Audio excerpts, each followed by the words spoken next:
George Flores has been a rock and roller his whole life. I got that love from birth, I guess you can say. And he always considered himself invincible. Overall, I'm pretty strong, so I rely on my mental strength, my physical strength, and my determination. But on September 11th, 2004, Flores' motorcycle plummeted 50 feet off a highway into 4 feet of grasslands.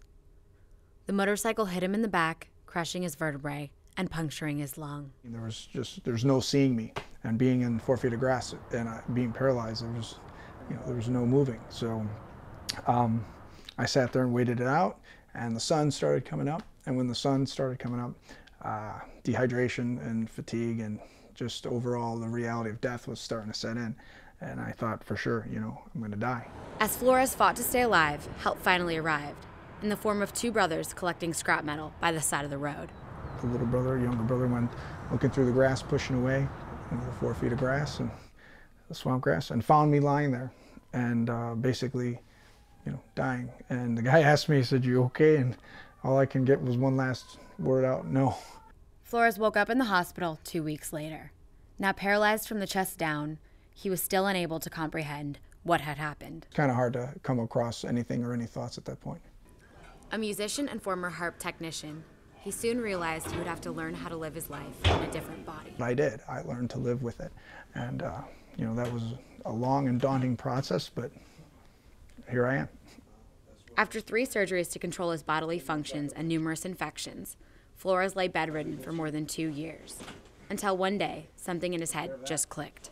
One day I decided, hey man, I'm gonna do this. If I'm gonna be disabled and I'm gonna live this life, I'm gonna do it to the fullest. Catherine Page is Flores' former nurse. She says she always expected great things from her patient.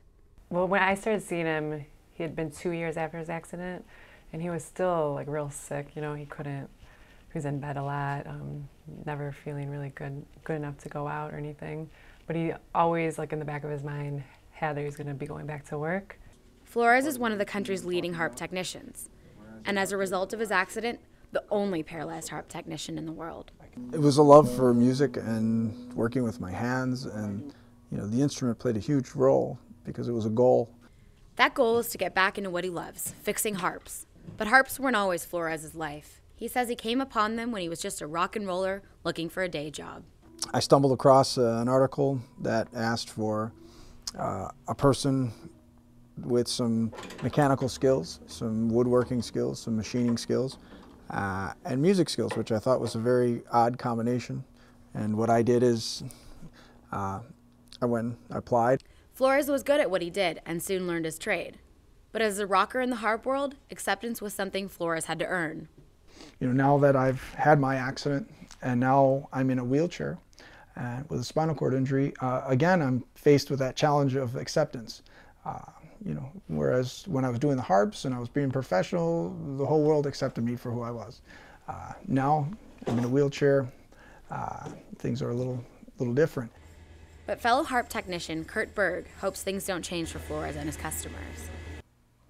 I hope not, because he's still the same guy on the inside. I think when people see the determination that I have and the will that I have to move forward and to do what it takes to do in my life, and not to mention get back to the things I love to do, like the harps, I think people feed off that and I inspire others, and to me that's a very important thing. Inspiring others is something Flores feels to be essential. Once on the verge of suicide, he now realizes he has a greater purpose in life, to help others understand many of the injustices out there and to better himself. Walt Krzyzewski Jr. is Flores' boss. He says his determination and energy rubs off on everyone and everything he touches. When he can transfer his love of what he does to others, you've gained a whole world and lost nothing. Focusing on the needs of others is Flores' top priority these days. I'm a huge advocate for people with disabilities and obviously for adult stem cell research, which I believe is going to help to change our world in ways that we can't even imagine. Flores believes in his new calling and the power of science. Anybody with a spinal cord injury has a dream to one day stand, and through the wonderful thing of technology, I'm able to do that. A special wheelchair helps him do the job he loves. but he says his road to recovery has only just begun, and holds out hope that he will one day be able to stand tall on his own and even walk again. Lisa Jacobson, Medill Reports.